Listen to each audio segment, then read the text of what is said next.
الحمد لله رب العالمين والعاقبة للمتقين والصلاة والسلام على أشرف الأنبياء والمرسلين نبينا محمد وعلى آله وصحبه أجمعين. أما بعد فأعوذ بالله السميع العليم من الشيطان الرجيم. رب اشرح لي صدري ويسر لي أمري واحلل عقدة من لساني يفقهوا قولي.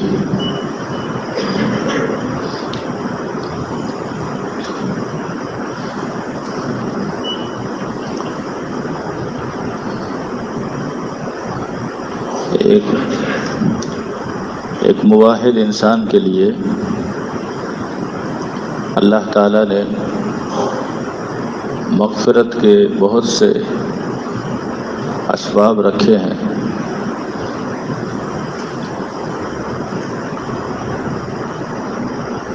اگر ایک شخص اپنے عقیدے کے اعتبار سے صحیح ہو اور متبع سنت ہو تو اللہ تعالیٰ نے اس کی مغفرت کے بہت سے اسباب بنائے ہیں. بڑی معروف روایت ہے، تقریباً کتب کے اندر موجود ہے. جب مؤذن اذان دیتا ہے تو فرمایا کہ جب مؤذن اذان دے اذا سمعتم المؤذن فقولوا مثل ما یقول، تم بھی وہی کہو جو مؤذن کہتا ہے. بعض روایت کے اندر استثناء ہے دو کلمات کا، حی علی الصلاۃ اور حی علی الفلاح. جب یہ کلمات مؤذن کہے تو آپ کو کہنا چاہیے لا حول ولا قوۃ الا باللہ.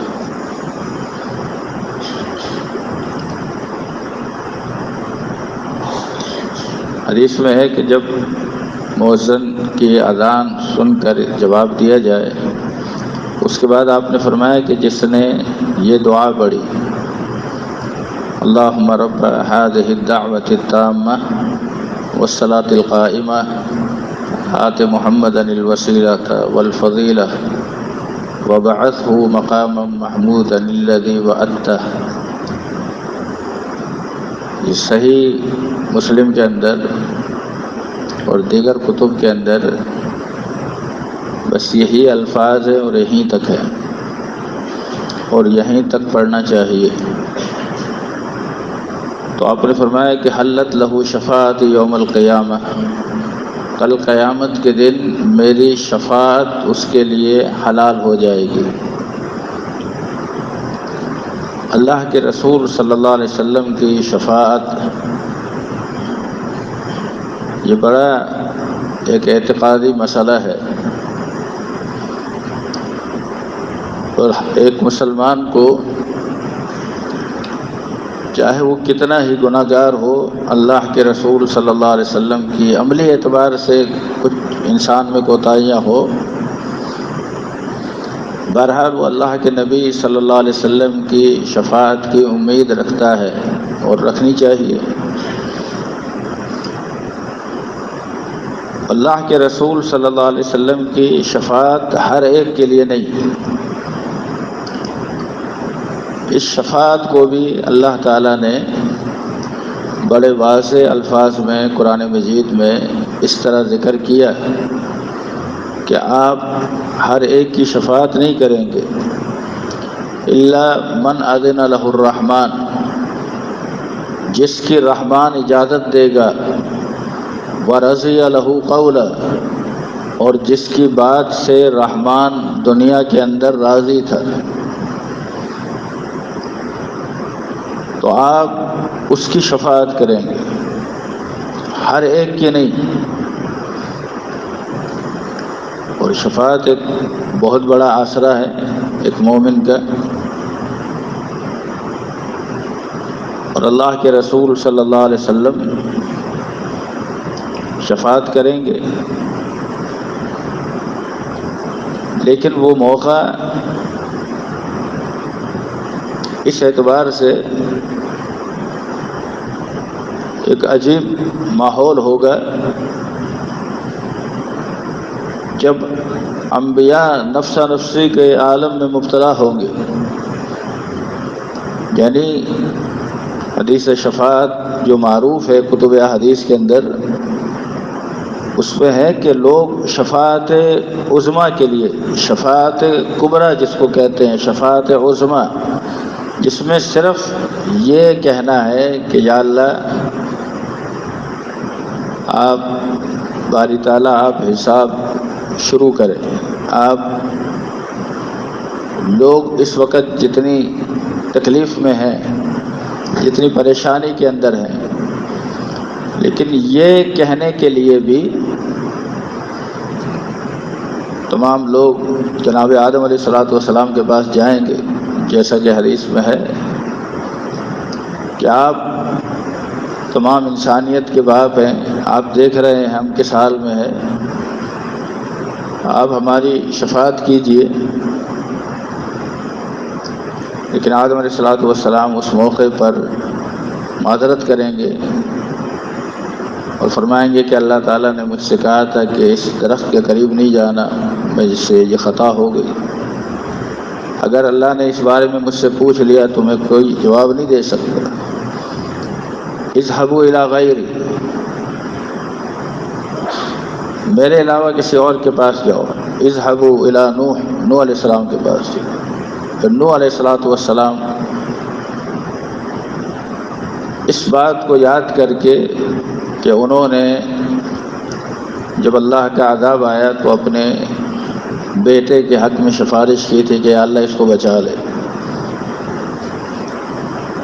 تو اگر اللہ نے اس بارے میں مجھ سے پوچھ لیا تو اذهبوا الی غیری، میرے علاوہ کسی اور کے پاس جاؤ.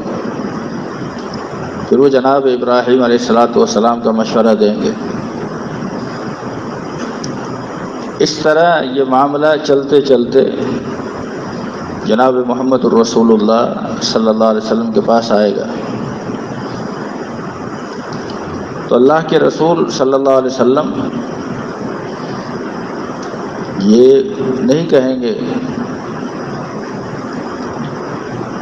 کہ جو ہے کوئی مسئلہ نہیں ہے، میں سارے معاملات ابھی ٹھیک کر دیتا ہوں. آپ بھی یہ فرمائیں گے کہ آپ جائیں گے اور جا کر اللہ سے کوئی بات نہیں کریں گے، کلام کرنے کی جرات نہیں ہے کسی کو بھی. حدیث میں یہ الفاظ ہیں کہ آپ جاتے ہی سجدے میں گر جائیں گے اور ایک طویل سجدہ فرمائیں گے، اور آپ خود فرماتے ہیں کہ اس وقت میں اللہ کی حمد و ثنا کے کیسے کلمات اللہ میری زبان سے نکلوائے گا یہ مجھے بھی نہیں پتا. ایک طویل سجدے کے بعد اللہ تعالیٰ کی طرف سے حکم ہوگا ارفع راسک یا محمد صلی اللہ علیہ وسلم، اے محمد صلی اللہ علیہ وسلم آپ اپنا سر اٹھائیے. سل تعطا، آپ سوال کیجئے آپ کو دیا جائے گا. آپ شفاعت کیجئے آپ کی سفارش قبول کی جائے گی.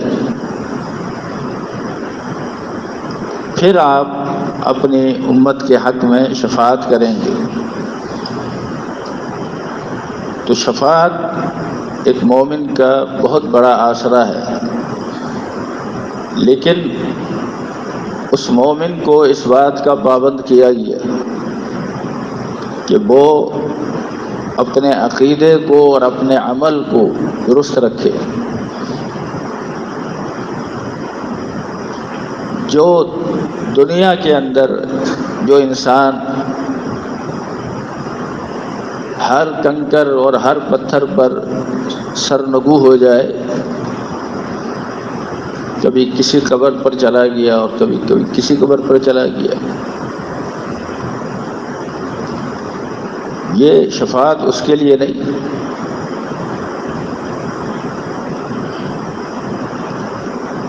اللہ کے رسول صلی اللہ علیہ وسلم سے بڑھ کر اس کائنات میں افضل البشر کون ہے؟ جب صحابہ نے آپ کو سجدہ کرنے کی درخواست کی، کرنا چاہا بھی، ایسا انداز بھی اختیار کیا، فرمایا کہ سجدہ اگر اللہ کے علاوہ کسی کو جائز ہوتا تو میں عورت کو حکم دیتا اپنے خاوند کو سجدہ کر، لیکن یہ چونکہ عبادت ہے اور یہ اللہ کے علاوہ کسی کے لیے جائز نہیں، تو ہر موقع پر شفاعت کا طالب انسان اس بات کو ذہن میں رکھے کہ اس کے عمل میں کہیں بھی شرک داخل نہ ہو، کیونکہ یہ ایک ایسا گناہ ہے کہ اس گناہ کی وجہ سے انسان کے سارے عمل برباد ہو جاتے ہیں۔ میں اور آپ کیا ہیں؟ اللہ رب العزت نے قرآن مجید کے اندر اپنے پیغمبر کو خطاب کر کے فرمایا کہ وَلَقَدْ أُوحِيَ إِلَيْكَ وَإِلَى الَّذِينَ مِن قَبْلِكَ لَئِنْ أَشْرَكْتَ لَيَحْبَطَنَّ عَمَلُكَ وَلَتَكُونَنَّ مِنَ الْخَاسِرِينَ بَلِ اللَّهَ فَاعْبُدْ وَكُن مِّنَ الشَّاكِرِينَ۔ اے پیغمبر، آپ کی طرف بھی یہ وحی کی جا رہی ہے اور آپ سے قبل انبیاء کی طرف بھی یہ وحی کی گئی۔ کیا وحی کی گئی؟ کہ لئن اشرکت بالفرض والمحال، آپ سے یہ نہیں ہے کہ معاذ اللہ آپ شرک کریں گے، لیکن بالفرض والمحال اگر آپ سے بھی یہ عمل سرزد ہو جائے، لَيَحْبَطَنَّ عَمَلُكَ، تو آپ کے سارے عمل ضائع ہو جائیں گے، وَلَتَكُونَنَّ مِنَ الْخَاسِرِينَ، اور آپ نقصان اٹھانے والوں میں سے ہو جائیں گے۔ جب انبیاء کے بارے میں اتنی سخت وعید آ جائے، بلکہ سورہ انعام کے اندر اللہ تعالیٰ نے 18 انبیاء کا نام لیا اور ان کا نام لینے کے بعد فرمایا وَلَوْ أَشْرَكُوا لَحَبِطَ عَنْهُمْ، اگر ان سے بھی شرک جیسا کبھی جرم سرزد ہو جائے تو ان کے سارے عمل ضائع ہو جاتے ہیں۔ شرک ایسا خطرناک مرض ہے کہ اس کو کوئی آدمی دھڑلے سے غیر کی پوجا کرے تو بھی شرک ہے، اور چاہے کوئی شخص سینکڑویں حصے میں، کروڑویں حصے میں بھی اگر شرک کرے پھر بھی شرک۔